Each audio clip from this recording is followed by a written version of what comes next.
Ya pemirsa, untuk mengetahui bagaimana jalannya deklarasi di Istora Senayan, Jakarta, kita sudah terhubung dengan reporter kami Nadia Atmaji di lokasi.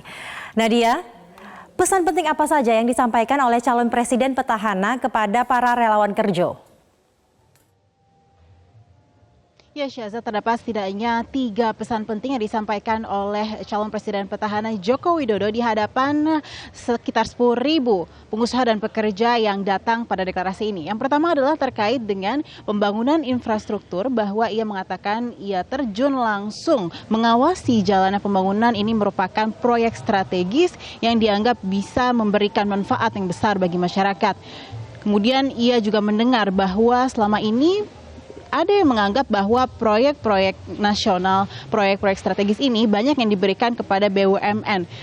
Tetapi ia mengatakan bahwa ia justru menantang balik kepada pihak swasta ini, siapa yang kemudian mau mengerjakan proyek dengan internal rate of return atau indikator tingkat efisiensi dari suatu investasi yang kecil begitu.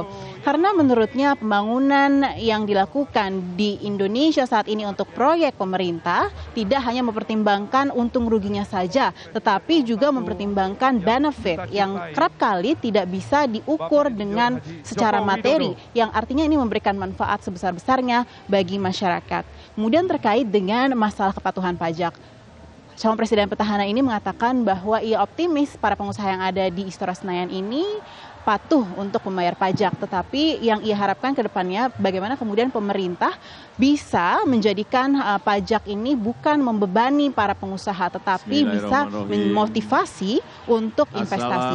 Dan yang ketiga, Presiden kembali menekankan adanya program untuk ke depannya, yaitu Kartu Indonesia Kuliah, Kartu Prakerja, dan Kartu Sembako Murah. Ini merupakan 3 kartu yang kemudian bisa meningkatkan kualitas dari sumber daya manusia, karena fokus untuk jika terpilih kembali nantinya adalah bagaimana bisa meningkatkan sumber daya manusia, dan hal ini juga sebenarnya sudah dilakukan oleh Presiden. Lalu Jokowi tidak ingin ke depannya Indonesia terus terjebak dalam kondisi middle income trap atau terjebak di kategori berpendapatan menengah. Maka cara-cara yang tadi telah disebutkan ini juga kemudian bisa menjadikan Indonesia sebagai negara maju. Kita dengarkan pernyataan selengkapnya dari Presiden Joko Widodo.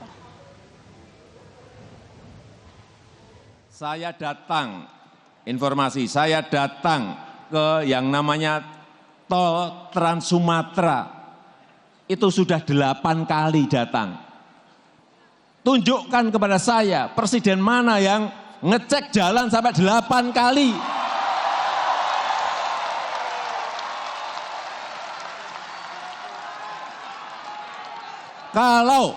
Kalau presidennya datang 8 kali, menterinya pasti datang 16 kali. Untuk memastikan target, untuk memastikan kualitas, untuk memastikan bahwa betul-betul proyek itu berjalan. Saya beritahu, yang namanya Tol Trans Sumatera, saya itu diberitahu sama rakyat. Saya waktu itu groundbreaking di Lampung, dekat Bakauheni. Groundbreaking. Saya dibisiki oleh rakyat, Pak, jalan tol ini sudah di groundbreaking 4 kali. Saya kaget, saya betul-betul kaget saat itu. Benar Pak, tempatnya di mana? Jadi tempat Bapak tadi. Coba, apakah ini mau diterus-teruskan? Saya sampaikan tidak, akan saya cek, akan saya kontrol, akan saya monitor terus.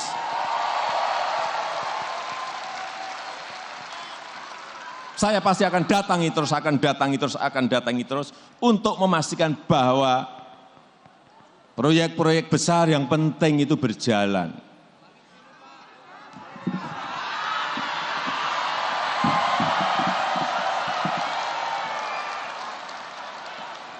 Biar adil, inilah keadilan sosial bagi seluruh rakyat Indonesia.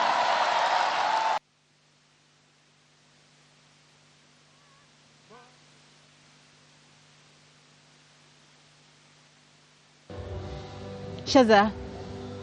Ya Nadia, lalu apa bentuk dukungan secara konkret yang akan diberikan oleh para relawan Kerjo ini? para relawan kerja nantinya akan memberikan pengertian atau mengajak karyawan-karyawan lainnya untuk mendukung pasangan calon nomor urut 1 karena sejumlah pertimbangan. Yang utama adalah untuk kesinambungan kebijakan ekonomi maupun juga kestabilan politik yang selama ini sangat terjaga dengan adanya pemerintahan dari Presiden Joko Widodo dan Yusuf Kala, karena dianggap selama ini sangat transparan dan terbuka dan ke arah yang lebih baik.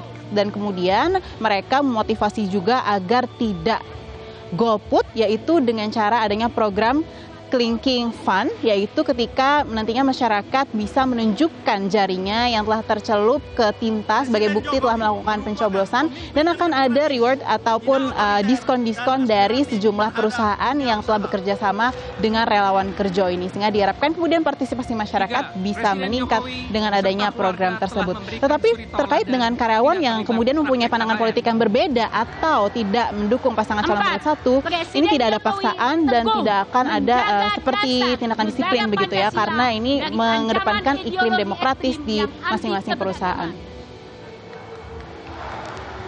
Kembali ke Anda, Syaza. Ya, Nadia Atmadi, terima kasih atas laporannya dari Istora Senayan, Jakarta.